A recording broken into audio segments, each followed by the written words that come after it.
اور یہ تعریف کرنے کی سعادت جو ہے اہل سنت و جماعت کو حاصل ہے کہ وہ اپنے بزرگوں کے تذکرے یکے بعد دیگرے کرتے رہتے گئے۔ کہیں میلاد کا ذکر ہوتا ہے تو کہیں معراج مصطفیٰ صلی اللہ تعالی علیہ وسلم کا ذکر ہوتا ہے، تو کہیں صدیق پاک رضی اللہ تعالیٰ عنہ کی صداقت کا ذکر ہوتا ہے، تو کہیں فاروق اعظم رضی اللہ تعالیٰ عنہ کی عدالت کا ذکر ہوتا ہے، تو کہیں عثمان غنی رضی اللہ تعالیٰ عنہ کی سخاوت کا ذکر ہوتا ہے، تو کہیں مولا کائنات حضرت علی المرتضیٰ کرم اللہ تعالی وجہہ الکریم کی شجاعت کا ذکر ہوتا ہے،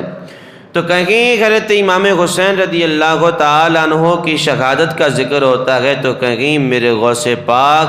حضرت عبد القادر جیلانی رحمۃ اللہ تعالی علیہ کی کرامات کا ذکر ہوتا ہے، تو کہیں داتا صاحب کی کرامات اور ولایت کا ذکر ہوتا ہے، کہیں مجدد الافسانی رحمۃ اللہ تعالی علیہ کی عبادت کا ذکر ہوتا ہے، تو کہیں خواجہ غریب نواز رحمۃ اللہ تعالی کی سخاوت کا ذکر ہوتا ہے، تو کہیں اعلیٰ حضرت رحمۃ اللہ تعالی علیہ کے عشق رسول کا ذکر ہوتا ہے۔ یہ ساری سعادتیں اللہ رب العالمین نے اہل سنت و جماعت کو عطا فرمائیں کہ ہر نبی کا بھی ذکر کرتے گئے، ہر ولی کا بھی ذکر کرتے گئے، ہر صحابی کا بھی ذکر کرتے گئے، ہر تابعی کا بھی ذکر کرتے گئے، حضور کے گھر والوں کا بھی ذکر کرتے گئے، حضور کے در والوں کا بھی ذکر کرتے گئے۔ یہ سعادت جو ہے اللہ رب العالمین نے حضور کے غلاموں کو عطا فرمائی،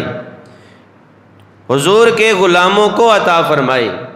کہ جب بھی جس کا عرس آ جائے، جس کا دن آ جائے، تو اس کی تعریف جو ہے حضور سے محبت کرنے والے کرتے گئے۔